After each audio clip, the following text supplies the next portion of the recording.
Daarnaast blijkt uit onderzoek dat antisemitisme en homofoob geweld welig tieren onder Marokkanen. De legitimatie voor deze ellende, de islam.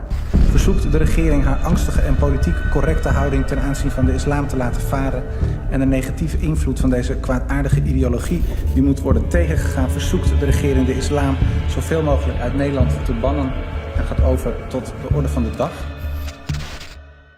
That was me back then. This is me now.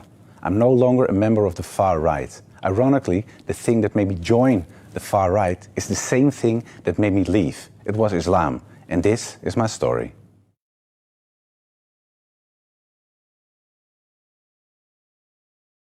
My name is Joram van Klaveren and I'm a former member of the Dutch Parliament who represented the Party for Freedom, the anti-Islamic nationalist party of Geert Wilders. For years, I gave everything I had to fight against Islam. I tried to make legislation to shut down all Islamic schools in the Netherlands. I attempted to close all mosques, ban the Quran and ban Islam altogether from the Netherlands. As a Dutch politician, I opposed Islam in every way possible.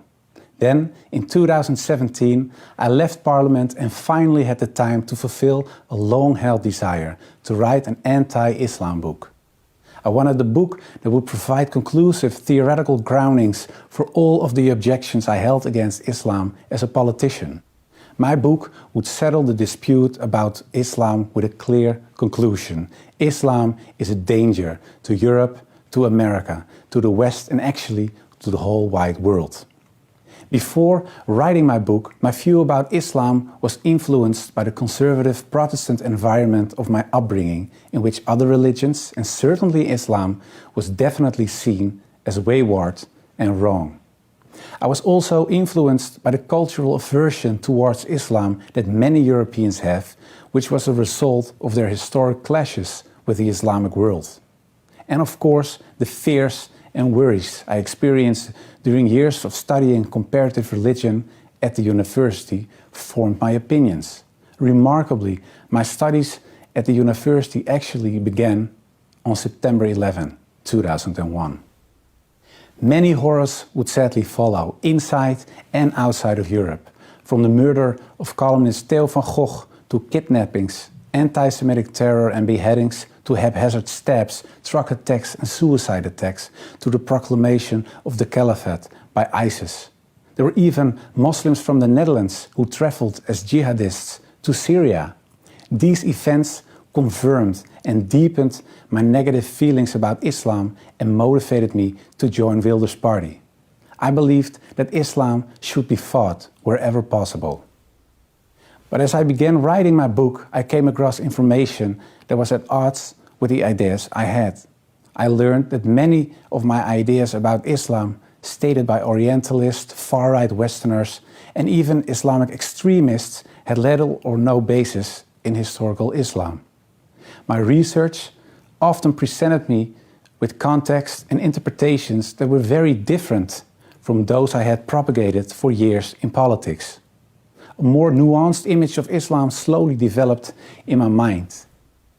Seeking more information, I wrote to various academic authorities on Islam, including Professor Abdul Hakim Murad of Cambridge University. He pointed out various scholars, books and facts and advised me to read again and more deeply this time.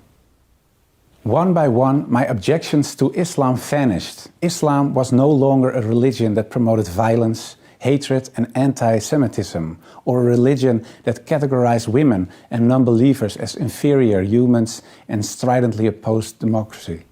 Slowly, my perspective of Islam was changing.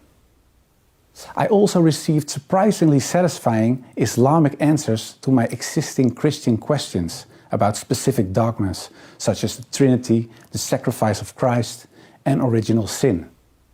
All that I was learning about Islam influenced my work on the book in such a way that it began to take on the character of a personal search for God. During this search, the person of Prophet Muhammad raised the most questions with me. Who was this man? A deceiver, an antichrist, or was he truly, as Muslims believe, the last prophet of God? I started to read again about his life, but now without the previous biases I had. And I saw a more than special man, a man with almost supernatural patience, care, love, guidance, and above all, dedication to his God and to his mission for justice. The arguments against his person and against his prophethood disappeared as I made a comparison with Old Testament prophets. In fact, I now understood what the 19th century historian Thomas Carlyle meant when he wrote, "The lies which well-meaning zeal has heaped around this man Muhammad are disgraceful to ourselves only." Like all radical ideologies, the far right is toxic too. It presents a reality that strips away all nuance. It answers real problems with lies, and it fights against a religion, Islam, that is not the enemy. The real enemies are a deficit of empathy and ignorance, like the great philosopher Socrates already said. So let us read, study and learn. Extremism is not the answer. My name is Joram van Klaveren for the Emir Stein Center.